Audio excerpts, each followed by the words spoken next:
Good morning children. Good morning madam. ఈ రోజుకి ఒక ప్రత్యేకత ఉంది, అదేంటో మీకు తెలుసా?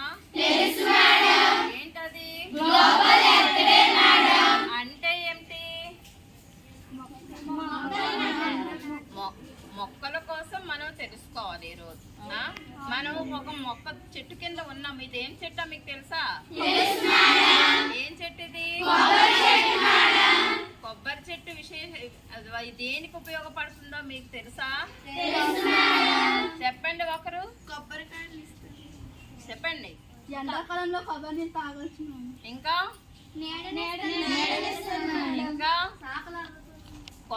కొబ్బరి కమ్మలు చేపలు అల్లుకోవచ్చు. కొబ్బరి చీపులు తయారు చేసుకోవచ్చు. పెళ్లిళ్ళకి పందిర్లు కూడా వేసుకోవచ్చు. కొబ్బరి చెట్టు వల్ల ఇన్ని ఉపయోగాలు ఉన్నాయి మనకి. ఓకేనా? అమ్మాయిలు, ఈ చెట్టు ఎవరికి ఇష్టం మీలో? నాకు ఇష్టం మేడం. నీ చెట్టు నీకు ఇష్టమా? అయితే నువ్వు రాసుకో పేరు.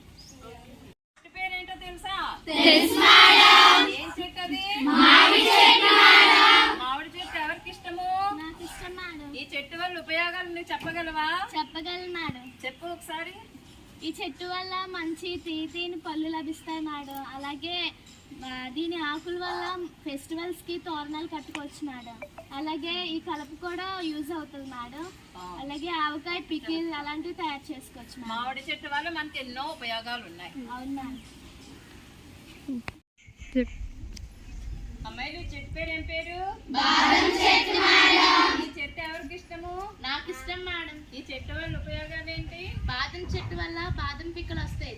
అవి బాదం పిక్కలు తింటే మన హెల్త్ బాగుంటుంది మేడం. అందరూ బాదం పిక్కలు తింటే హెల్త్ మంచిగా ఉంటుంది. పిల్లలు, ఇది ఏం చెట్టు తెలుసా మీకు? ఏం చెట్టు అది? వేప చెట్టు ఎవరికి ఇష్టం? నాకు ఇష్టం మేడం. దీని వల్ల ఉపయోగాలు చెప్పగలవా? చెప్పగలను మేడం. చెప్పమ్మా. తెల్లవారు లెగ్గానే పళ్ళు శుభ్రం చేసుకోవచ్చు మేడం. వేప పళ్ళతో పళ్ళు శుభ్రం చేసుకోవచ్చు. దీని కలప కూడా ఇంటికి చాలా మంచిది మేడం. ఇంకా దీనివి చిగుర్లు కూడా నవలొచ్చు మేడం. నవ్వులతో ఎంతో ఆరోగ్యంగా ఉంటాం మేడం. మెడిసినల్ గా కూడా డాక్టర్స్ కూడా చాలా ఉపయోగిస్తారు మేడం ఈ మొక్కని. వేప చెట్టు గాలి కూడా మనకి చాలా మంచిది. వేప చెట్టును కూడా కలప కింద ఉపయోగిస్తాం మనం.